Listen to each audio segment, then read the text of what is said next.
My sister-in-law and I have an agreement. She watches my kids 3 days a week, and I watch hers 3 days a week. This agreement has stood since March 2020 without issues. Any changes have been discussed weeks in advance. A couple weeks ago, we had an argument. The next day, I brought my kids to her house, dropped them off, and left. I didn't speak to my sister-in-law, because when one of us is in a rush, like I was, it's standard for us to just let the kids out, stay in the car, and drive off when you see the door open. I drove to work, about 40 minutes away. When I got there, I had about 20 missed calls, and even more texts, all from my sister-in-law, all saying she didn't want to watch the kids given our argument. Her first text arrived a little before I got to her place, but I didn't see it until I got to work because my phone is always on silent when I drive. I rang her, said I'll arrange to work from home, then come get the kids. She said I have 45 minutes to get back to her place or she would call the police. I told my supervisor the situation, and she said I could leave after I did a few things. This delayed me 20 minutes. When I got back to my sister-in-law's, just over an hour later, she said she'd already called the police when the 45 minutes ran out. I then had to stick around long enough to tell the officer that I didn't abandon my children, there was just a communication issue. Sister-in-law and I had another shouting match later over this. I arranged other childcare for my kids and I've been mostly ignoring her since. However, she reached out and apologized, and has asked if I'd be willing to go back to the old childcare arrangement. I work with kids.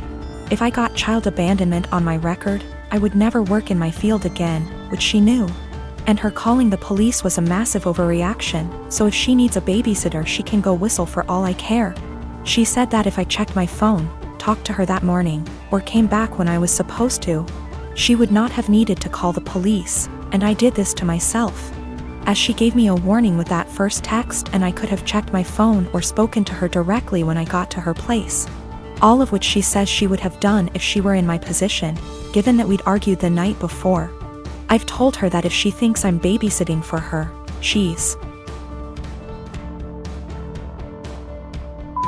delusional, and she's on her own.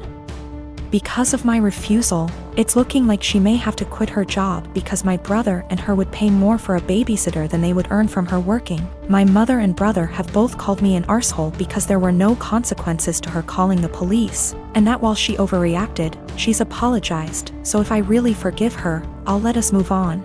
This income loss would also mean that she, my brother, and my niece and nephew might need to move somewhere cheaper. That my brother might have to take on extra hours at work.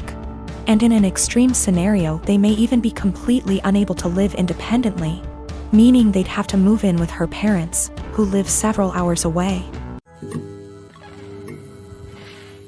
So I recently got together with a guy from my hobby. He asked me out first and I had some doubts that we'd work together as a couple because of the age difference.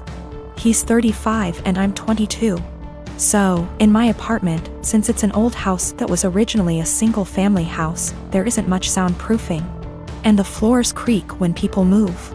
I've gotten used to the sound of the guy upstairs getting up at 4 a.m. since he starts work at 5. And the sound of the girls in the apartments to either side of mine watching telenovelas till midnight, taking work calls all day and having friends over on weekend nights. I know when I play music or have friends over, some of the sound leaks through the walls. So I'd never get upset about hearing my neighbors because it goes both ways. So, when my boyfriend started coming over more often, he had complaints about the neighbors, which put me in an awkward place. He wanted to go speak to them or have me text them and I said no. For example, one of the early times he stayed over we went to bed around 10. He wanted me to ask my neighbor to turn down her TV. I said she didn't have it that loud and she turns it off at midnight anyway. At 4 a.m., he got very irritated with my upstairs neighbor getting up and cooking breakfast. I said that he would be done by 5 because that's when his shift starts. At 7 a.m., he was still trying to sleep in and the neighbor on the other side had some work calls that he said he couldn't sleep through. I offered him earplugs and he said he couldn't sleep with them in either. He wanted me to ask her to quiet down. He had similar comments every time he heard someone else in the building just living their life, especially if it was when he was in bed. I got frustrated with my boyfriend and told him, you can't expect to date a hot young 22-year-old and not want to deal with a 22-year-old's living situation. I don't know if you realize, but this is a normal apartment for someone my age. Hell, my neighbors are pretty great. Nobody's throwing loud parties on work nights. Nobody's having screaming fights. Nobody's having babies. The hot young part was in sarcastic air quotes because those were his words, not mine. He got irritated and asked why I was bringing age into it. And I said it's because he can't both want someone so young and also want someone with house kinda money. And he was being so out of touch with how normal people in their 20s live. He got really irritated with me bringing age into it. And even more annoyed when I'd respond to his neighbor complaints in the future with, "Okay, boomer." Or tell him that if he wanted me to have a rich person apartment, he could pay for it. It's not possible for me to get to his house on my own because I don't have a car and the buses don't go that far into the suburbs. So that would mean him driving 30 minutes from his house in the suburbs to pick me up, then an extra 30 to drive me to his house. Then an hour round trip early in the morning to get me home in time for work. It's a lot easier for him to visit me in the city. I am using boomer as a joke or a figure of speech to say acting out of touch and entitled to tell other people what to do. It is a common figure of speech to say, "Okay, boomer," to someone who is acting entitled regardless of their actual age.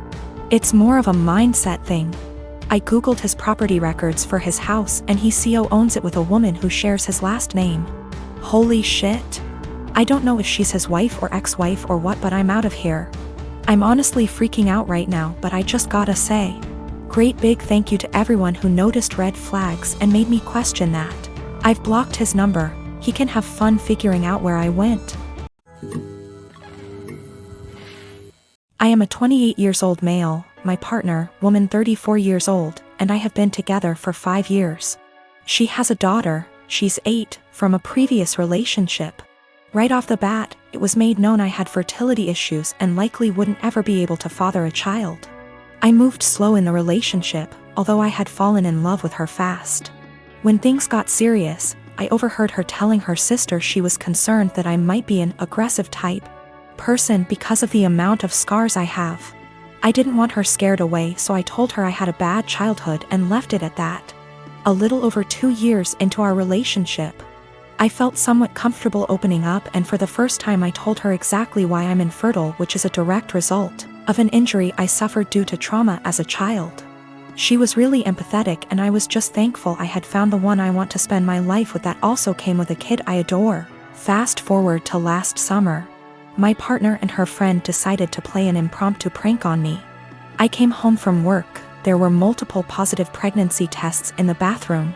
My partner announced she was pregnant. I started freaking out. A happy freak out cause I thought I had hit the lottery with the slim to none chance I have.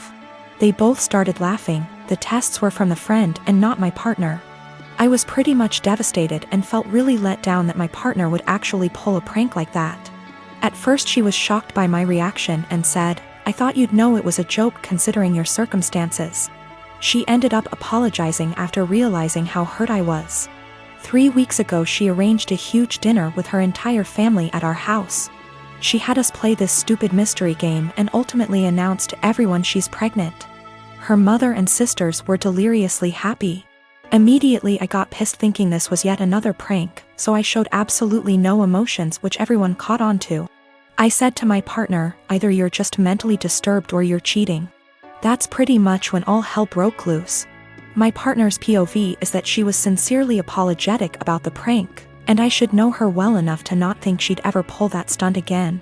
She's also livid at me for ruining the announcement, embarrassing her in front of her entire family, causing them to think I'm a horrible person, and then finally insinuating that she's a cheater. I still stand by my claim that had she never pranked me, my reaction would have been different. I do find it odd she decided to tell me along with her family. Things would have likely went over better had she told me first, and then we announced it together.